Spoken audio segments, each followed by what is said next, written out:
Bonjour, nous voilà à l'école de la Richardelle, école maternelle, où on a pu faire quelques travaux au jardin avant le confinement. Donc aujourd'hui, les petits loups, je vais vous montrer quelque chose. On avait planté des arbres au mois de novembre, et c'était donc un prunier, ici, et un pommier. Et je vous avais dit qu'éventuellement, cette année, on n'aurait peut-être pas de fruits, donc pas de fleurs, puisque pour les fruits, il faut donc des fleurs. Et là, oh, surprise, regardez, de belles fleurs. Donc il est fort probable, fort possible que vous ayez, dès la première année, des fruits. Donc le pommier, qui est là, vous vous rappelez, près de l'école, près de la cour, plus exactement. Et là, on a le prunier. Alors à quoi je vois que le prunier, lui, va certainement donner aussi des fruits? Eh bien, on avait vu quelques petites fleurs la dernière fois, et regardez bien. Là, si j'arrive à la voir, j'y vais. On va faire un zoom. On va ailleurs, on va essayer de la voir différemment. Là, on devrait le voir.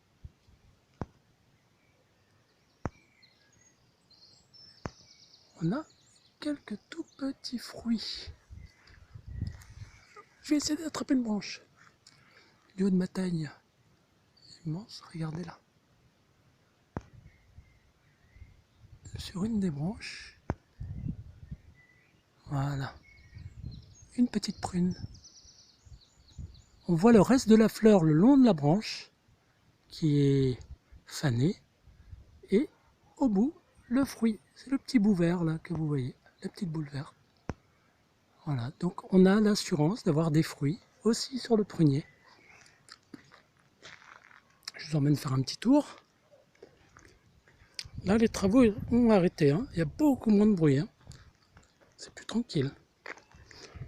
Ici, j'ai planté, vous verrez quand vous reviendrez, une vigne. Au pied, j'ai mis de l'ail, comme on a fait au prunier. La vigne se porte bien aussi, regardez, ces belles feuilles.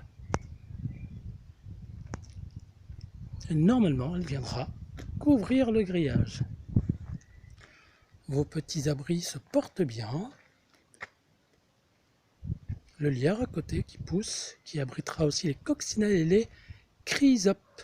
Rappelez-vous, on avait parlé de cet insecte qui va nous aider au jardin. Le chrysope, c'est un peu le copain du puceron, c'est le même. Il a la même nourriture et puis le même endroit dans lequel il va s'abriter pour l'hiver. Un peu plus loin, l'abri à hérisson. Alors on ne sait toujours pas hein, si le hérisson est là. On saura en observant le sol, en voyant s'il y a des crottes. Pour l'instant, je n'en ai pas vu. Donc pour l'instant, on pourrait dire que l'abri à hérisson n'est pas occupé. Sur la zone là, on avait mis de l'engrais vert avec les maîtres et maîtresses. Vous aviez jeté des graines. Eh bien, voilà les fleurs. Vous les aviez peut-être déjà vues. La moutarde, les fleurs jaunes, et la facélie, les fleurs bleues. Ce sont des plantes qui vont attirer les abeilles pour les plants potagers que nous allons mettre dans ces endroits-là. Alors, où vous voyez la paille, ce sont des pommes de terre. Vous aviez mis des pommes de terre chacun dans un godet, un petit pot. Et à cause du confinement, de cette maladie qui circule, on a dû tout arrêter, l'école compris. Alors, moi ce que j'ai fait, j'ai récupéré les plants et je les ai mis la semaine qui a suivi dans la zone prévue, c'est-à-dire la zone de gauche quand vous êtes en face du composteur où il y a la paille. Sous la paille, il y a les plants de pommes de terre. Donc j'ai mis les plants de pommes de terre sur cette zone-là et on commence à voir les plants arriver. Vous voyez là, ce qui est vert au-dessus de la paille, ce sont les premières feuilles des pommes de terre. Alors ça va évoluer, ça va grandir, faire des fleurs. Et une fois que les fleurs et les feuilles vont faner, on pourra se dire qu'il est le moment, c'est le moment de ramasser les pommes de terre. Ici, j'ai semé quelques épinards. Regardez, on voit quelques feuilles là. Ici, quelques feuilles, les plus petites. Ici, vous voyez le vert là, les petites tiges vertes. Ici, si on regarde bien, on voit encore la graine accrochée, mais qui est vide maintenant. Et j'en ai semé un petit peu sur cette plate-bande. Alors j'ai mis aussi quelques salades. Alors, les salades ont du mal, hein, parce qu'il faut être là fréquemment pour les salades. Il faut les surveiller, les arroser, et éventuellement qu'elles auraient besoin d'un petit peu d'herbe au pied. Ce que je vais veiller à faire la prochaine fois.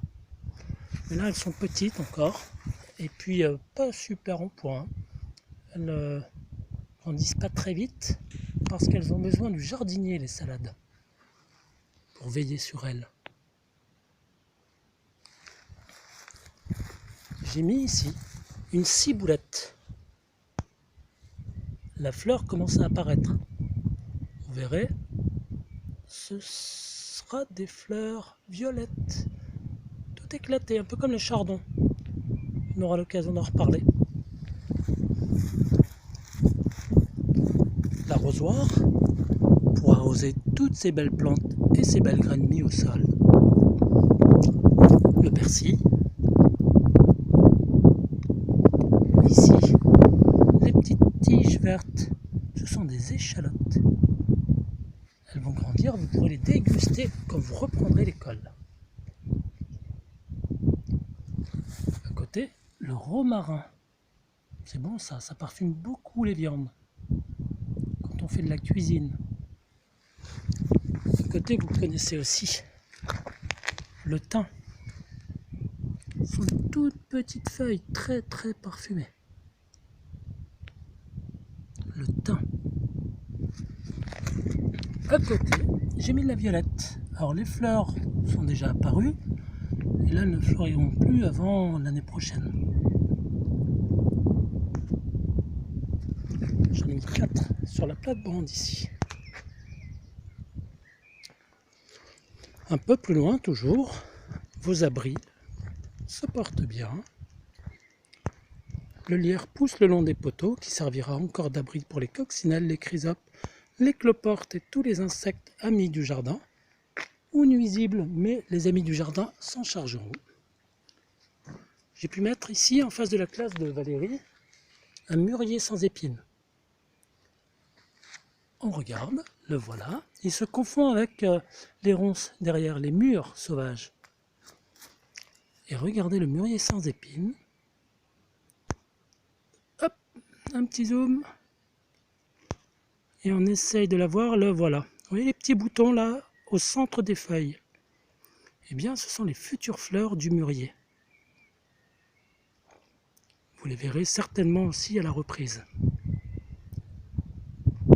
Et il court le long du grillage, il court, il court, il court, il court. Et le voilà. Même au bout, il a des petits boutons de fleurs. Toujours à proximité, rappelez-vous, un bout de bois ou une canne de bambou sur lequel on met un pot en terre cuite avec de la paille dedans qui abrite les perce-oreilles qui vont être très utiles dans le jardin contre les nuisibles qui là dans ce cas-là sont les pucerons. Ils vont les manger. Ici, à côté, j'ai pu mettre une petite lavande. Ça sent bon la lavande. Et puis celle-là, l'avantage, c'est qu'elle peut se consommer en infusion. Mais pour ça, il faut demander à papa, maman, au maître ou à la maîtresse. À côté, les framboises jaunes. Pour l'instant, il n'y a qu'un pied. Hein. Le reste va arriver très bientôt à côté. Ça va être planté ici. Un peu plus loin, vous avez ici un rosier. On ne voit que les tiges pour l'instant. Mais là, on aperçoit les framboises rouges. Alors, on ne voit pas encore la couleur, hein, Mais ici, on peut apercevoir, hop, au milieu, là, les petits boutons, ce sont les fleurs. On aperçoit une fleur d'ailleurs en dessous, regardez là. Voilà, ce qui est blanc, c'est la première fleur des framboises, framboises rouges. On voit bien les feuilles, le bouton pas encore ouvert, et le bouton, la fleur blanche, qui éclate. Cela donnera des framboises rouges. Et voilà, face à la classe de Valérie Lemaître. Et à côté, un mûrier framboise. Un mûrier framboise, toujours pareil, le même principe. Un petit pot, de la paille dedans. Et voilà le mûrier framboise. Pareil, il longe le grillage. Et on le parcourt et hop, on tombe sur quoi? Encore des futures fleurs, des boutons, des bourgeons. Quand ils vont éclater, débourrer, comme on dit, ils vont faire apparaître leurs belles fleurs pour ensuite devenir un fruit. On continue, je vous fais faire le tour. Ça va vite, hein, peut-être. Là, ici, près du bassin, je vous ai installé une rhubarbe. La voilà. Alors, elle va grandir, elle. Hein. Et à côté, quand je suis venu pour arroser tout à l'heure, j'ai aperçu ici les deux grosses feuilles vertes là. Alors c'est la famille des courges. Alors qui encore, quoi encore, je ne sais pas. Ça peut être une courgette, ça peut être un potiron, un potimarron, je ne sais pas encore. On le découvrira quand il arrivera aux fruits. Alors on va l'observer et puis on va y faire très attention. Il est à côté de la rhubarbe, à côté de la classe de Valérie Lemaître, près du bassin. Voilà, je vous ai fait faire un petit tour de votre jardin, sous surveillance rapprochée. J'essaie d'y veiller et je compte sur vous pour aussi veiller sur vos parents, vos grands-parents, votre famille et vous-même. Je vous fais plein de gros bisous et je vous dis à bientôt.